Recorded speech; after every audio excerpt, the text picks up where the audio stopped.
मूकं करोति वाचालं पंगुं लंघयते गिरिं यत्कृपातमहं वन्दे परमानंद माधवं। बोल बाके बिहारी लाल की जय, बोल लड्डू गोपाल की जय, आनंदपुर वासी भगवान की जय, बोल स्वामी जी महाराज की जय। प्यारे गुरमुखो जय सच्चिदानंद। प्रार्थना हर मजहब में, हर धर्म में, संप्रदाय में, चाहे हिंदू हो, मुसलमान हो, सिख हो, ईसाई हो, मंदिर में आरती हो रही है वो प्रार्थना का भाव है। गुरुद्वारे में कीर्तन हो रहा है, गिरजाघर में प्रेयर हो रही है, मस्जिद में नमाज पढ़ी जा रही है। सब में भाव क्या है? प्रार्थना। जैसे हम अपने इष्ट मित्रों से फोन पे संपर्क करते हैं तो परमात्मा से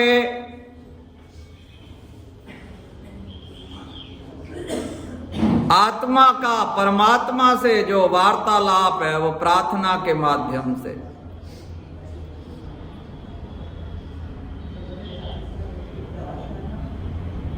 पर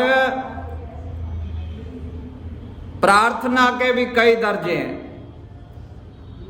जो याचना है, याचना वो प्रार्थना कैसी है? जैसे प्रेम और वासना में अंतर है। वासना में क्या है कि मैं कुछ प्राप्त करूं, और प्रेम क्या है? वो सब कुछ न्यौछावर करना चाहता है, लुटाना चाहता है। अपने प्रीतम के प्रति विच हुक्मनामा सत्संग विचनाट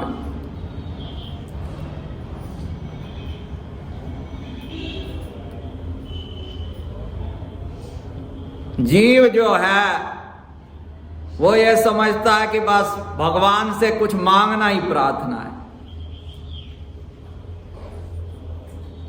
मांगने की इच्छा अगर तेरी है तो मांगना भी है तो क्या मांग? जैसे कोई राजा प्रसन्न हो जाए, भाई कहे सेवक से कुछ मांग।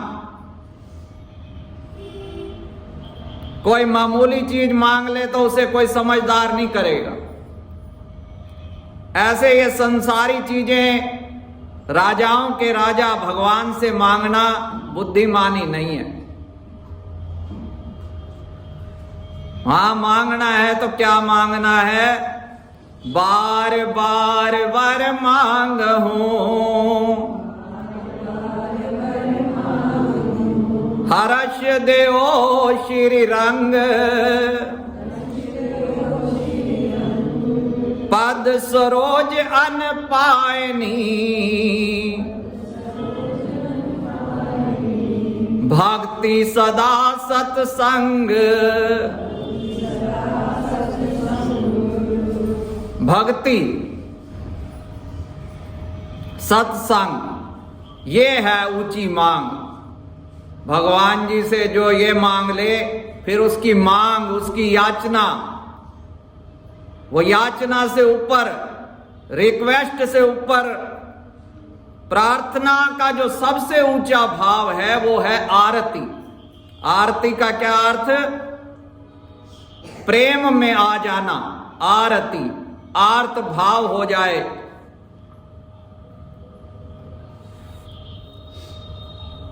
गदगद कंठ, भगवान की महिमा का स्मरण, भगवान के चरित्र का स्मरण,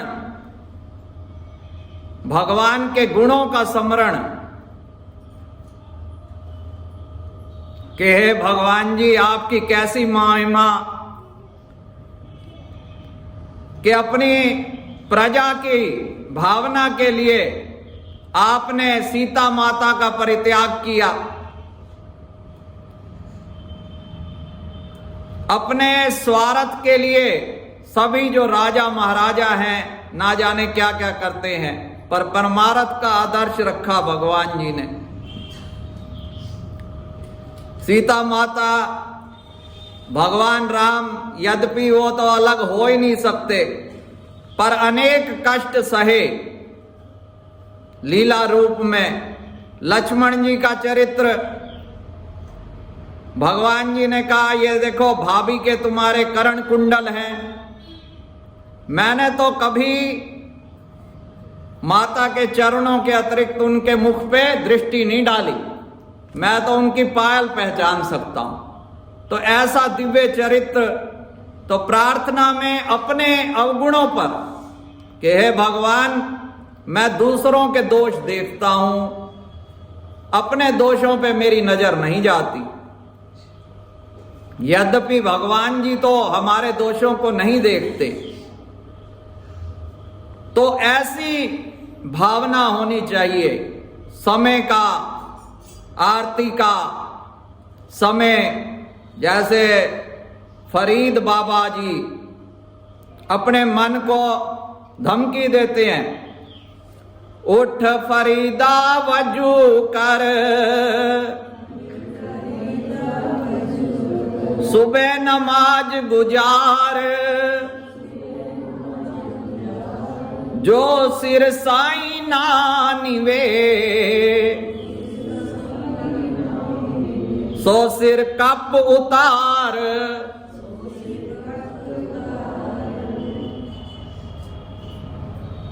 के फरीद उठ, अपने आप को कह रहे हैं वजू कर।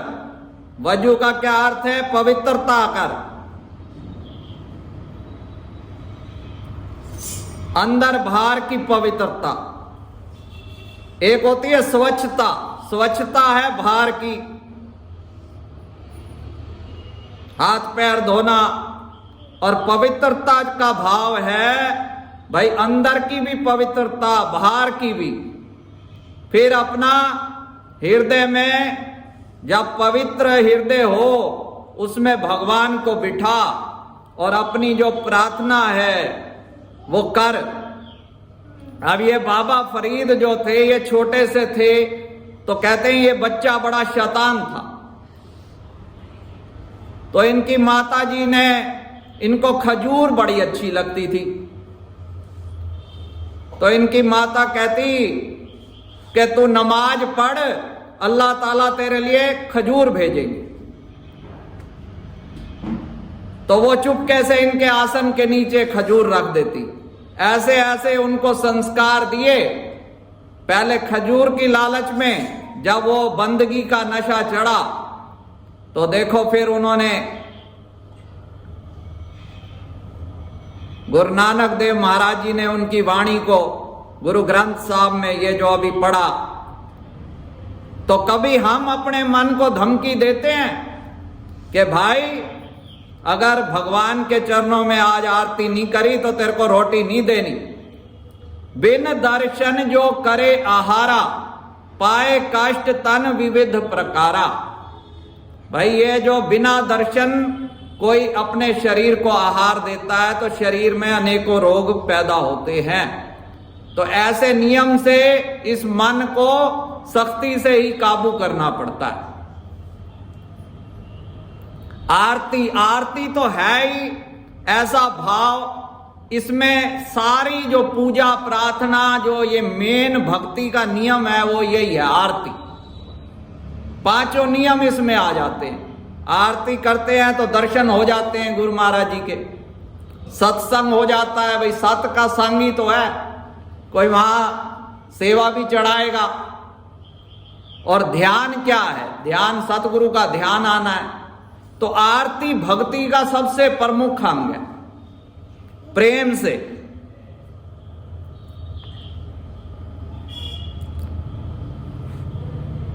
अब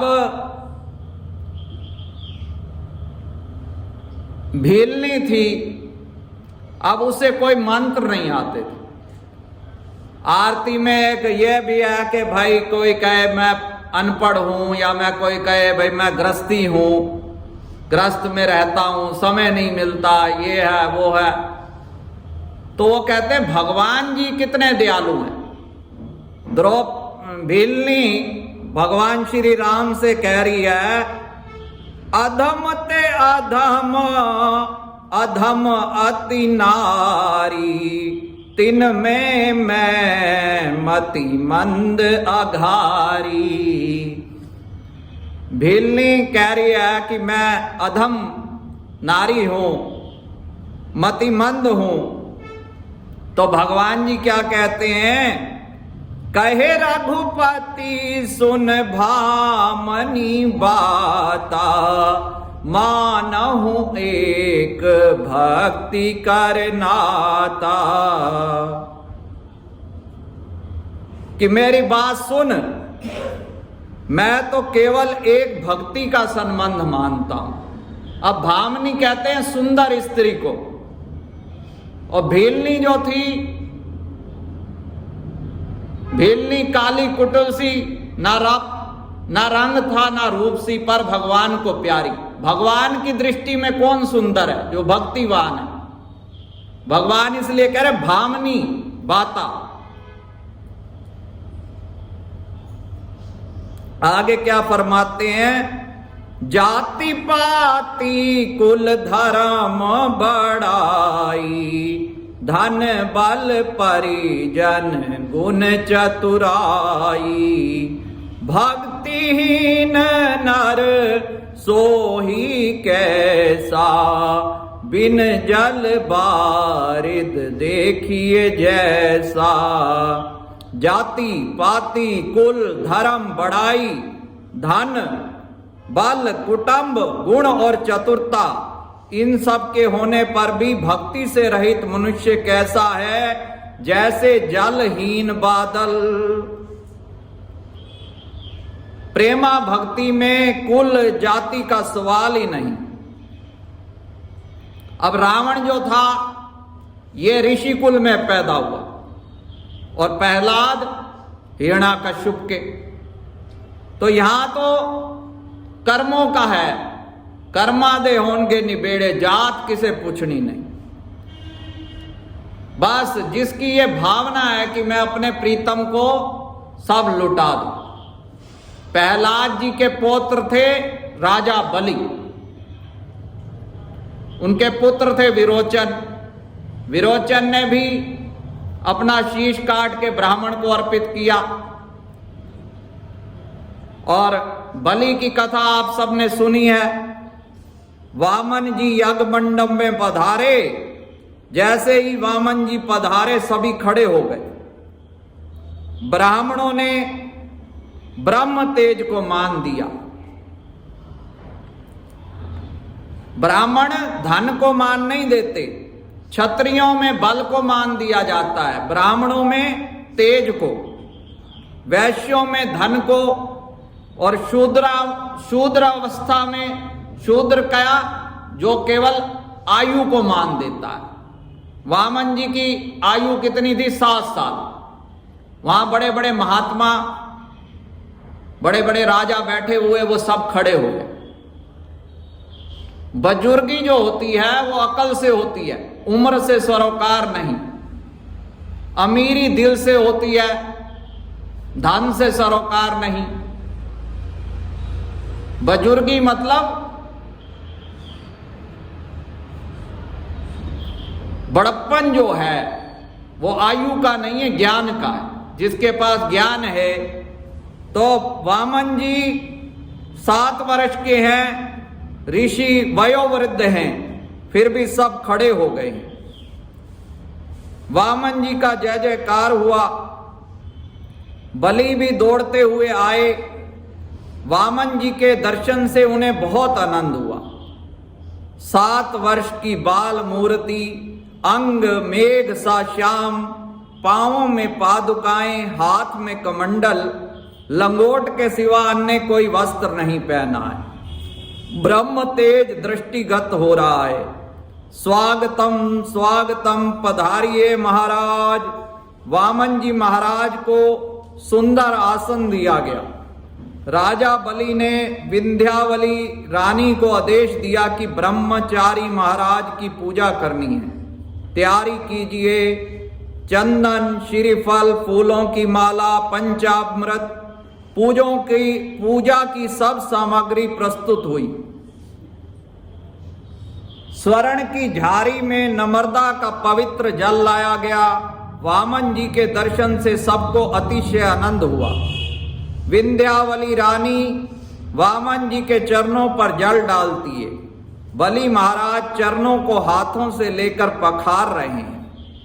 महाराज बलि कहने लगे, आपके दर्शन से मुझे आज जो अति आनंद हुआ है, आज आपके चरणों का तीर्थ मुझे मिला है। मेरे सभी पाप जल गए, मैं आज पवित्र हुआ। मेरे पितृ आज बड़े प्रसन्न होंगे। आज आपकी पूजा का सौभाग्य मुझे मिला। मेरा ऐसा मन है कि अपना संपूर्ण राज्य आपके चरणों में अर्पण कर दूं। जहां प्रेम जागता है, जैसे पहले कहा, वहां कुछ लेने की इच्छा नहीं। ये है प्रार्थना का भाव, समर्पण की भावना कि अपने प्रीतम के चरणों में सब लुटा दूं।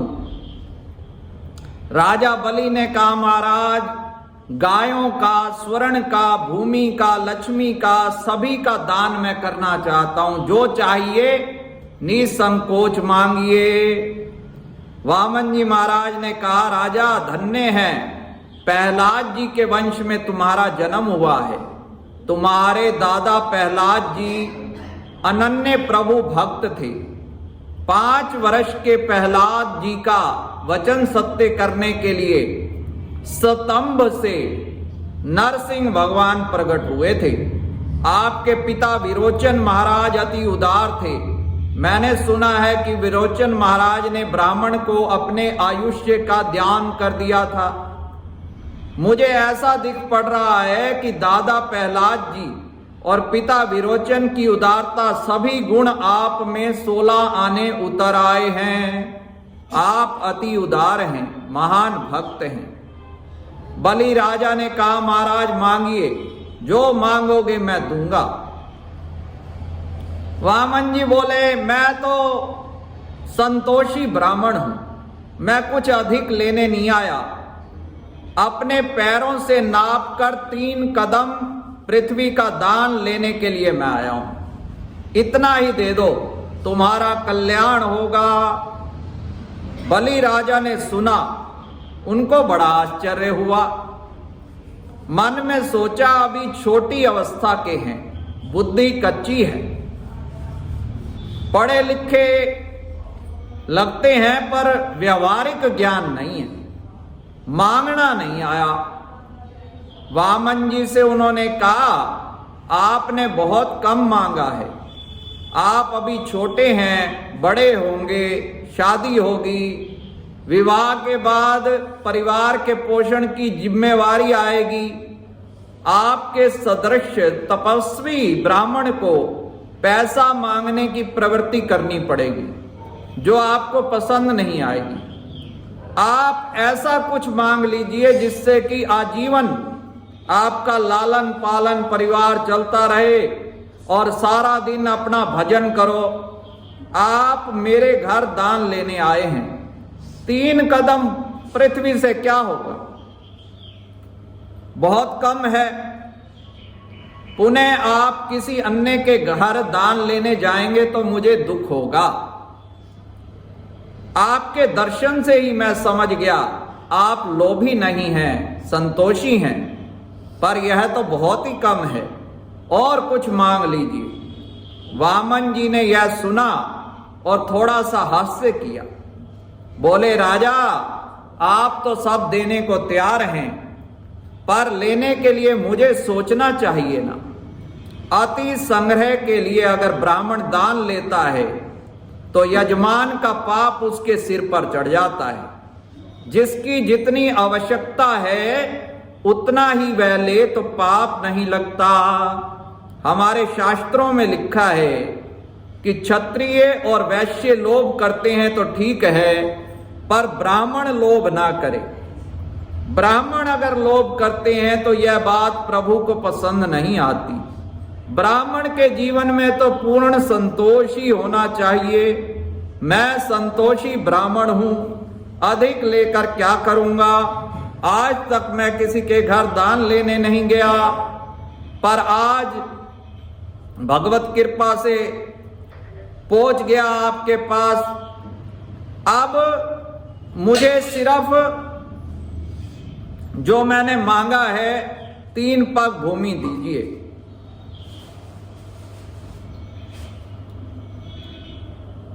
तो महाराज वामन महाराज ने जब कहा कि मुझे तो 3 पग भूमि ही चाहिए, तो राजा बलि संकल्प करने के लिए तैयार हुए। तो उनके गुरु शुक्राचार्य ने सावधान किया कि महाराज रुकिए, जल्दी मत कीजिए। वो उनको व्यवहारिक ज्ञान देते हैं कि दान जो है 10% करना चाहिए आय से।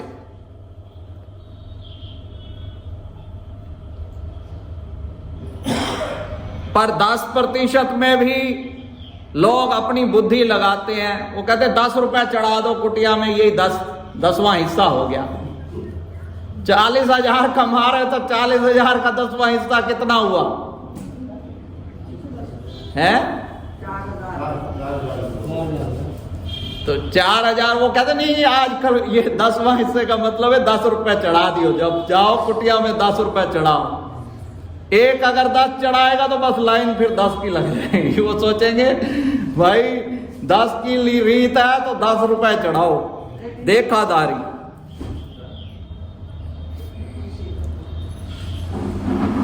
बलि राजा को समझाते हैं शुक्राचार्य कि हर काम विवेक से करना चाहिए। जो लोग अपनी संतान को पैसा दे देते हैं, बुढ़ापे के लिए सोचते हैं, उनसे उम्मीद करते हैं ये हमारे को दे देंगे, अपने बच्चे हैं, तो उनका हाल क्या होता है। कहते हैं एक वृद्ध व्यक्ति था, सत्संग में तो आता जाता था। संत महात्मा कहते थे भाई जो कुछ करना है कर ले, कुटिया बन रही है। वो कहता था नहीं, पहले अभी बच्चों को कर देता हूं, उनको असंतोष ना हो, मेरे बच्चे बड़े आज्ञाकारी हैं। संतों ने कहा आज्ञाकारी तब तक हैं जब तक तेरी पोटली तेरे हाथ में। पर उसने माना नहीं और अपना बच्चों के नाम कर दी सारी संपत्ति। अब वो जब उनके नाम हो गई तो 4 बेटे थे। अब वो एक दूसरे को कहें बुढ़े की सेवा भाई तू कर, वो कहे तू कर। अब किसने करनी थी? वो बेचारा बड़ा दुखी, बीमार होके पड़ गया। संत आए मिलने, उसने इशारा किया भाई इनको कुछ दान मान। तो वो बड़े चालू थे, कह रहे महाराज ये कह रहे हैं कि मैं बोल नहीं पा रहा, मैं तंग हूं, एकांत चाहता हूं। संत बेचारे कुछ मिला नहीं, चले गए, भाई बीमार है चेला। कुछ दिनों बाद वो बेचारा ठीक हो गया, संतों के चरणों में गया, महाराज आपकी आज्ञा नहीं मानी, बड़ी बुरी अवस्था है घर में। तो संतों ने कहा हम एक युक्ति बताते हैं। संतों ने आश्रम से एक पेटी दे दी, उस पे ताला लगा के, और ये पेटी उनको दिखा दे, एकदम उनको कोई शक ना हो, तो कभी ऐसे संभाल के ताला अपना पेटी दिखा देना, फिर देख तेरी सेवा कैसे होती है। तो बुढ़े ने ऐसे ही किया, घर में अपना बहुओं ने देख लिया। उन्होंने कहा भाई असली माल तो इसमें ही था जिसमें इसकी सुर्ती पड़ी है। तो आप लगी अपना पिताजी की सेवा करने। पहले कहते थे वो करे, अब वो कहते थे नहीं मैं बड़ा हूं, मेरे घर में रहेगी, पिताजी मेरे घर में रहेंगे। अब बड़े घर की जो अलग अलग बड़े बड़े भवन बने थे, तो आखिर फैसला हुआ जी बारी बारी से सेवा करेंगे। पहले जो बड़ी बहू थी उसने कहा पहले मेरा अधिकार है, वो ले गई अपना बड़ी सेवा, आप पराठे बना बना के खिलाए, भाई अब खुश करना है। अब अंदर से तो यही चल रहा था, भाई अब जिसके घर होगा पेटी यहीं है। तो उन्हें कहे भाई चाबी कहाँ है? उन्होंने कहा ये संतों के पास चाबी है, मेरे मरने के बाद वो अपने आप चाबी दे जाएंगे। उन्होंने कहा चलो ठीक है। अब वो भंडारे के लिए सेवा मांगे, उन्होंने कहा चलो इसमें बक्से में से तो सोना चांदी निकल रहा है, अब सेवा भी करने लग गए। अपना उसने खूब अपना दान पुण्य किया। 2-3 साल बाद जब मरा तो वो तो पहुंच गए संतों के पास चाबी लेने, संतों ने चाबी दे दी।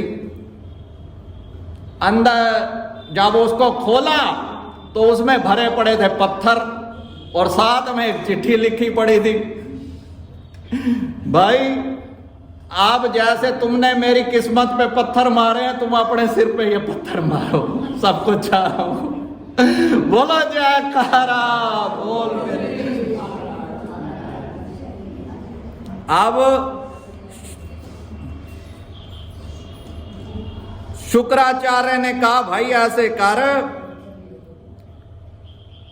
तू तरीके से काम कर। अब वो उसको उल्टी पट्टी पढ़ा रहे, पर बलि महाराज जो हैं उन्होंने कहा नहीं महाराज, अगर ये नारायण हैं तो इससे बड़े सौभाग्य की क्या बात है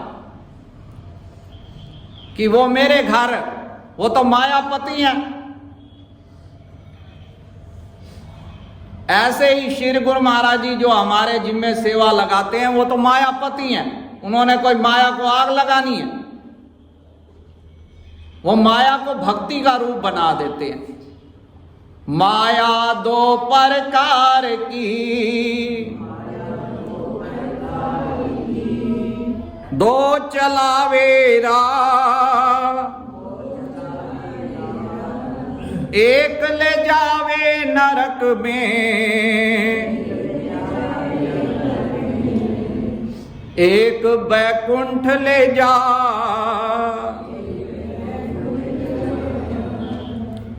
बलि कौन है? ये जीवात्मा ही बलि है। वामन जी महाराज परमात्मा है। ये जीव जब प्रेमवान होता है, जब इसमें भक्ति होती है तो भगवान परमात्मा आंगन में आते हैं। बलवान होती है जीवात्मा जब उसके अंदर भक्ति का बल आता है। जिसका प्रेम बल बढ़ गया वही बलवान है। द्रव्य बल, बुद्धि बल, ज्ञान बल, शरीर बल सबकी जब हार हो जाती है तब प्रेम बल बढ़ता है। यानी जब अहंकार खत्म हो जाता है तब प्रेम आता है, और जब प्रेम बल बढ़ता है तभी परमात्मा की सच्ची प्रार्थना होती है। शरीर में जो शक्ति है वो शुक्राचार्य वही समझाता है। तो उसको इस समय अपनी सुरती जो है, हमने हमारा जो उद्देश्य होगा प्रार्थना का, भाई भगवान से हमने क्या मांगना है, जो शुरू में कहा भक्ति की मांग। भक्ति जो है वो परमात्मा की शक्ति है। भक्ति और भगवान दोनों एक ही हैं। जिसको भक्ति मिल गई उसको भगवान मिल गए।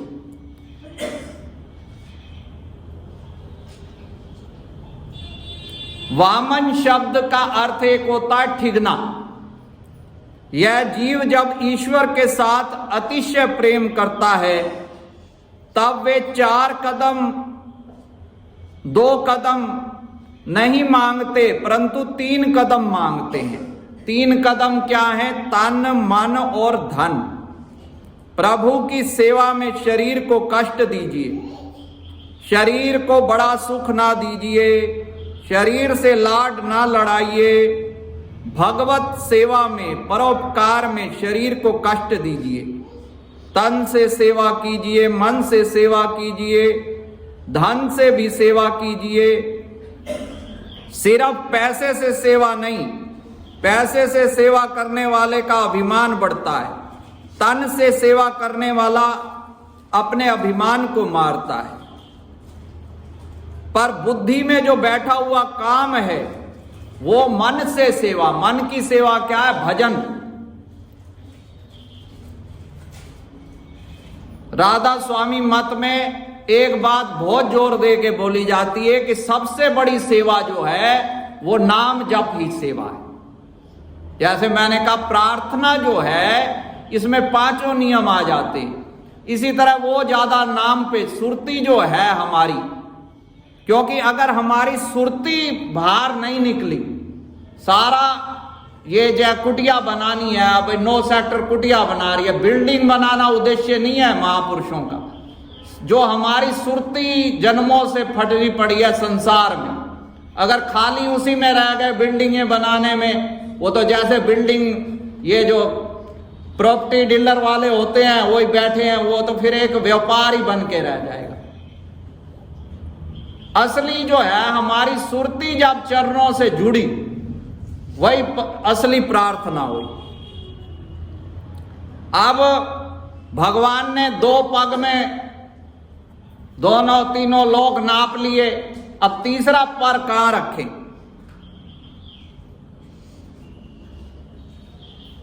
अब विंध्यावली रानी थी महाराजा बलि की, उन्होंने कहा महाराज अपने शीश को झुका,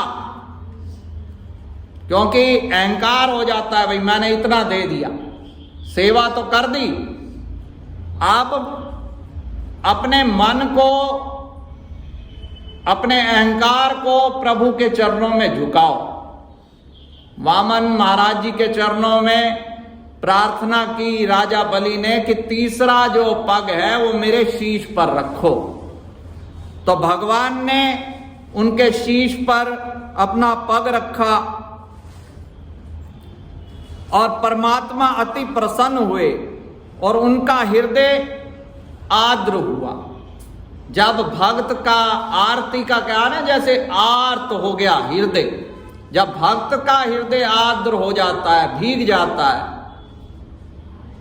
प्रभु प्रेम में आर्द्र हो जाना, भीग जाना, यही सच्ची आरती है। तब भगवान का हृदय भी आर्द्र हो जाता है। परमात्मा ने बलि राजा से कहा, स्वर्ग का राज्य मैंने देवों को दिया है, पाताल का राज्य मैं तुम्हें देता हूं, तुम पाताल पर राज्य करो, तुमने सर्वस्व अर्पण किया है, मैं तुम्हें क्या दूं? आज से मैं तुम्हारे द्वार पर पहरा दूंगा।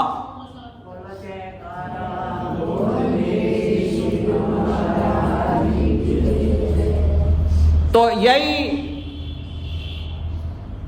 हम भक्त भी यही चाहते हैं कि भगवान की प्रसन्नता हम पर उतरे, तो उसके लिए फिर वही करना पड़ेगा। पहले दाता शिष्य भया, पहले दाता हमें बनना पड़ेगा, जिन तन मन अर्पण कीन। गुरु परमात्मा बाद में दाता बनेंगे। पहले सुदामा जो कुछ भी था, थोड़े बहुत चावल थे, वो दुख में तो पहले भी था, पहले क्यों नहीं गए भगवान? जो भी था पहले उनने दिया तो उनको फिर अनंत गुना मिला। प्रार्थना जो होती है, हमें ऐसी सकारात्मक ऊर्जा, साहित्य में यह लिखा गया है, वो सकारात्मक ऊर्जा क्या है?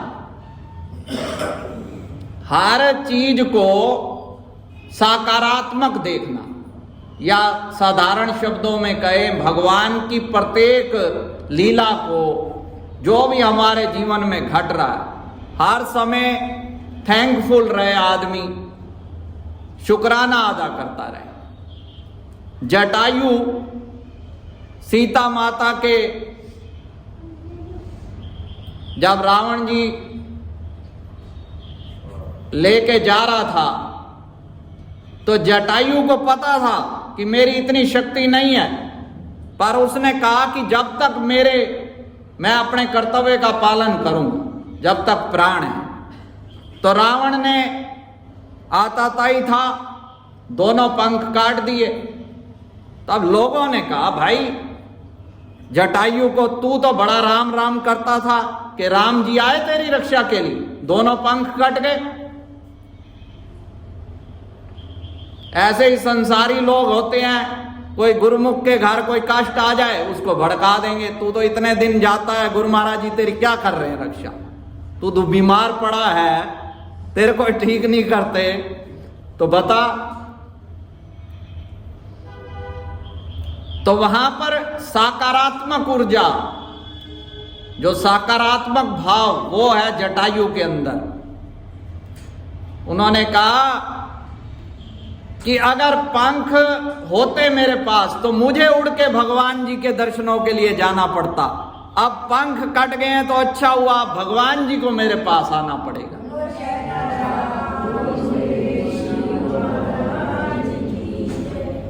गीध अधम आमिष खग भोगी गति दीनी जो जातत योगी, जो योगियों को भी गति नसीब नहीं होती, महाराज दशरथ को भी वो सौभाग्य नहीं मिला जो जटायु को मिला, क्योंकि भगवान ने स्वयं अपने हाथ से उसकी अंत्येष्टि की। तो किस लिए? उनकी ऐसी भावना थी। भगवान जो है भाव के वश है।